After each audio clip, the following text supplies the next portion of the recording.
na pagtanggap ng GMA family sa Showtime. Ladies and gentlemen, please welcome Asia's unkaboggable, phenomenal superstar, Blondie, the one and only Vice Ganda.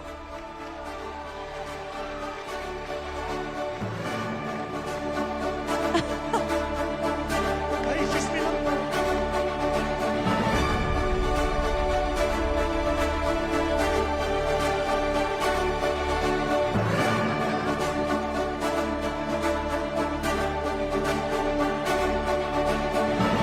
Wow! Back! Sabi. Back! Nakaka-stress, nakaka-nervyos naman ito. Magandang hapon ho sa inyong lahat, mga kapuso at mga kapamilya. Hindi ko alam kung paano magsisimula. Magandang hapon po sa inyong lahat, sa mga kapitapitagan naming mga bosses. Maraming salamat sa mga executives and bosses ng GMA, sa mga bosses namin sa ABS-CBN. Maraming salamat po. Magandang hapon po sa inyong lahat. Ano bang sasabihin ko? Ay, una, maraming salamat po. Maraming salamat sa GMA. Dahil grabe yung pagtanggap nyo talaga sa amin lagi. Nung nagpirmahan po kayo na nandoon kami sa SEDA, that was the first time we were all gathered for a wonderful partnership, yung sa GTV, pagsampa namin sa GTV. Ang sarap-sarap po ng karanasan na yun na ibinigay nyo sa amin. Ang init ng pagtanggap nyo, ang sincero ng pagmamahal nyo, maraming salamat. At di lang yon, nasundan pa nung nakaranas kami ng GMA Ball. Ang init-init din ng pagtanggap nyo sa amin doon. Ang sarap-sarap din po ng naranasan namin doon. At pagkatapos ng event na yun, ikinukwento namin sa marami how beautiful the experience was going to the GMA Ball. And now, today, isa na namang masarap, mainit at napakagandang karanasan. Maraming salamat po sa inyo. At kami po sa ABS-CBN na nakakaranas ng ganyang pagtrato at pagtingin mula sa inyo, lagi po namin napag-uusapan at hindi nawawala yung laging nabibitawan na, in fairness, ang babait ng mga taga-GMA. Lagi naming nababanggit, di ba? Ang bait ng mga taga-GMA, ang dali nilang kausap, maayos sila kausap. Kaya sana may susunod pang kontrata, ano po, kasi maayos kayo kausap. Kaya sa ngayon po, nandito kaming lahat, ang mga hosts ng It's Showtime ay naririto po at humaharap sa inyo, sa mga bosses, dahil gusto ho namin kumatok sa mga puso nyo, dahil nalalapit na po ang summer. Hihi po kami ng solicitation sa inyo. Hindi. Yun, ang bait-bait nyo sa amin, ang laki ng tulong at suportang ibinibigay niyo sa amin. We have been humbly expressing that. Na, syempre, hindi naman lingid sa kaalaman nating lahat kung gaano kasadsad ang isinadsad ng kapamilya. Pero naririyan kayo hindi para tapakan kami at saktan pa sa mga panahong sadsad kami. Inialay niyo ang mga kamay niyo sa amin para unti-unti kaming makabangon.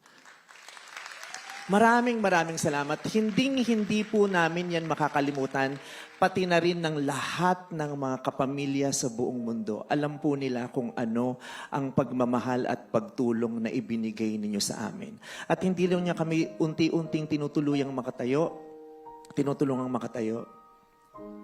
Pinagbuksan niyo pa kami ng tahanan para doon muling magpalakas, magpagaling, magpahilom, at makatindig ulit, kapiling kayo. Hindi tumindig mag-isa, kundi tumindig kasama kayo. Maraming salamat po. This is just so historic. So iconic. This is mothering. Diba? Iba eh. Kasi who would have thought? Diba? Who would have thought?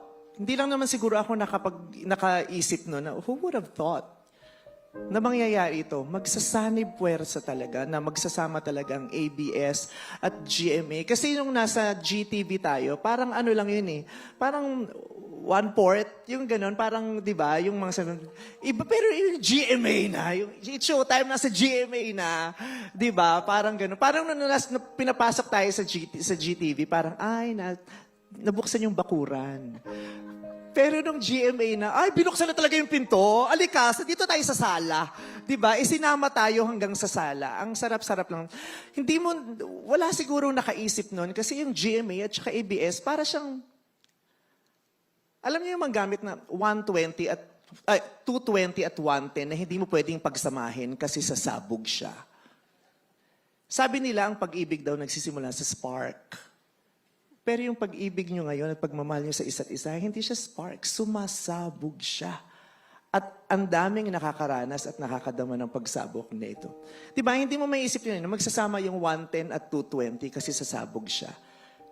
Pero posibleng mangyari sa pamamagitan ng isang transformer. Diba?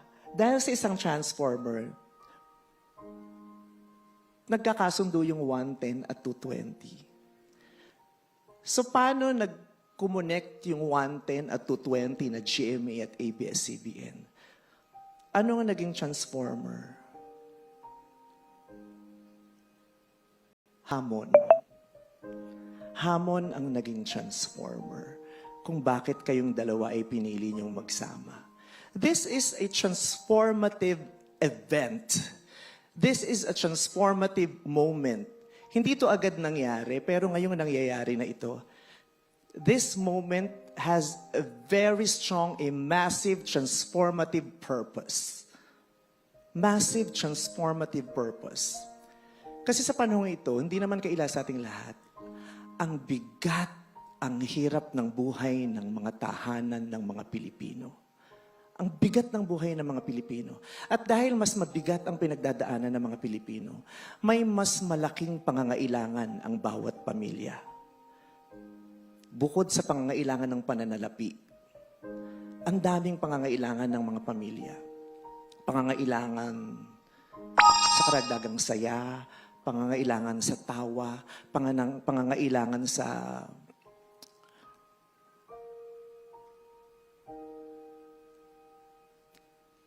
magpaparanas sa kanila ng gaan ng loob, pangangailangan para makatakas kahit sandali sa bigat ng mga hinaharap nila. Pangangailangan para sa karagdagang karunungan at impormasyon, pangangailangan sa inspirasyon at higit sa lahat, pangangailangan sa pag-asa.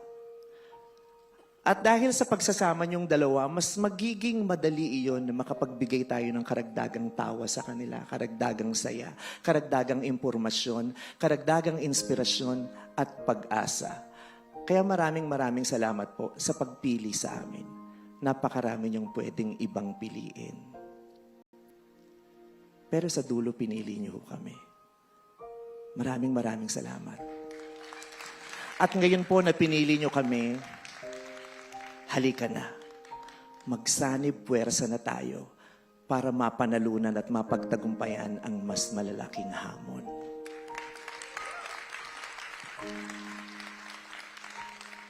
Congratulations to all of us. Thank you very much. Sa ABS-CBN bosses namin, maraming salamat because you have always been fighting for Showtime. I know what you do. Nakikita ko kung anong ginagawa niyo. At salamat po sa mga tag-GMA. We are humbled and grateful. Thank you very much. Thank you so much for that heartfelt and explosive speech And message coming from Vice Ganda. and this is why Vice's unkabogability is unquestionable. Yes. Did you feel that? Yes, definitely. Wow. Especially for the past few years. Ang dami nangyari. Kung makaiyak Sa ako, ABS-CBN? akala mo host ng Showtime. Damang-dama ko yun eh. It's really What a beautiful message, A message. Vice. Thank you so much for that.